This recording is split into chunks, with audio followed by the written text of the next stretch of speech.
Stéphane Bonsa, bonjour. Bonjour, merci. Alors, je rappelle ici que vous êtes secrétaire exécutif, ancien secrétaire exécutif du PPRD Chine, c'est-à-dire fédéral du PPRD Chine, et que vous soutenez la candidature d'Emmanuel Shadari avec votre cellule PPRD Asie que vous avez lancée dernièrement. Alors, nous allons parler du programme de la coalition Lamuka. Que pensez-vous de ce programme-là qui a été lancé le vendredi passé par Martin Fayulu?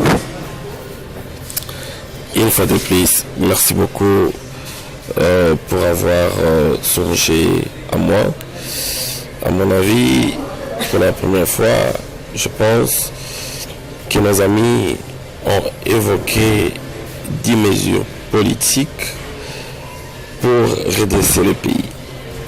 Personnellement, je constate que certains de nos compatriotes du regroupement politique Lamuka viennent effectivement de se réveiller de leur sommeil, d'une part, et d'autre part, qu'ils ont fini par donner raison au sens du combat politique du président Joseph Kabila.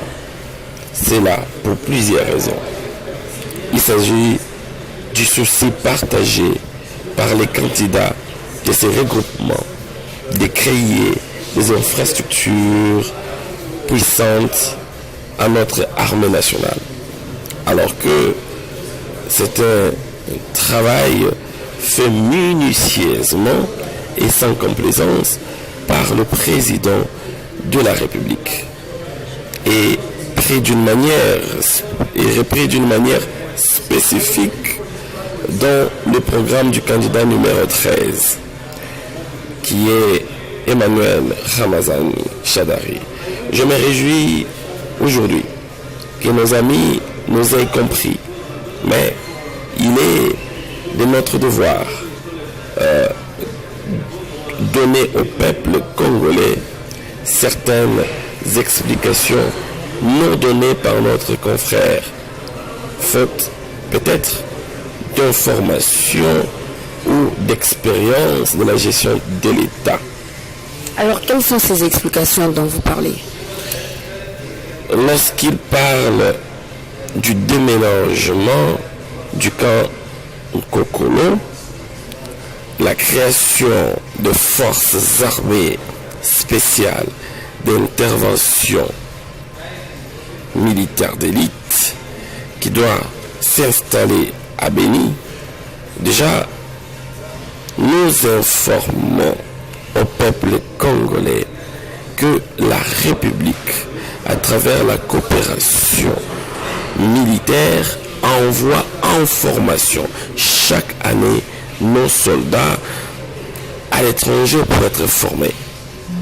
D'où équiper l'armée d'un système de défense de notre siècle fait partie des priorités de l'État. N'oublions pas que la sécurité n'a pas de prix ni intérêt de négociation avant, pendant et après la guerre. Et les conflits armés de Béni caractérisés par des tueries barbares, des Congolais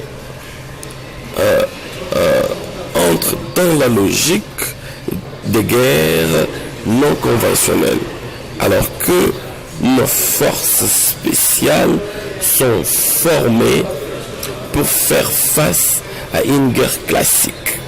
Voilà pourquoi les porte-paroles du gouvernement parlent toujours du terrorisme dans ce territoire, puisqu'il s'agit d'une guerre entretenue par le regroupement des hommes possédant de machettes, flèches et tout autre outil. Alors, si les Congo étaient en situation de guerre, conventionnelle, nous aurions déjà repoussé l'ennemi vers son territoire d'origine.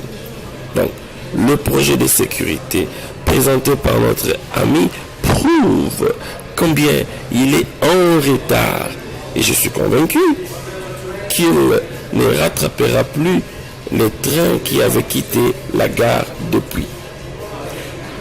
Nous, de notre côté, nous l'invitons à lire minutieusement le programme du candidat numéro 13.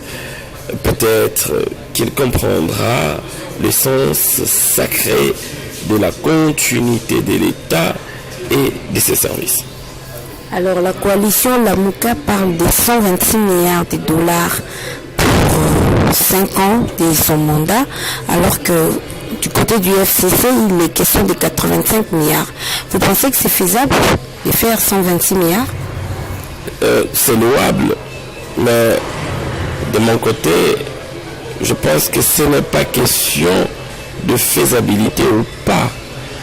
On ne sait pas en fonction de quoi ils ont arrêté ces montants, mais avec la logique qu'a proposé notre compatriote, ce n'est pas faisable, ce que moi je pense. Pourquoi? Puisqu'ils veulent reboiser tout ce que nous avons fait ensemble avec le peuple congolais.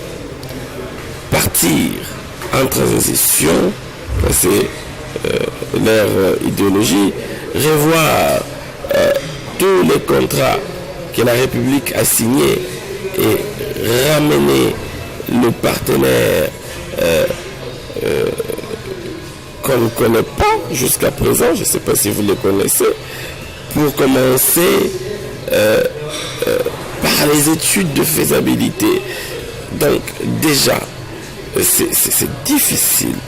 Alors la seule façon pour eux d'atteindre ces objectifs, je pense et je les crois, c'est de laisser continuer à travers les urnes le pouvoir actuel, de ne rien raser, de laisser le peuple voter pour que cela soit faisable.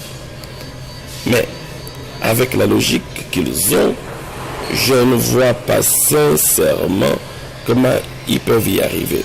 Voilà pourquoi nous qui maîtrisons l'appareil de l'État et connaissons ce qui a été envisagé, on sait là où ça n'a pas marché. Nous sommes prêts avec ce nouveau mandat de multiplier les stratégies pour atteindre nos objectifs. Stéphane Bossa, merci.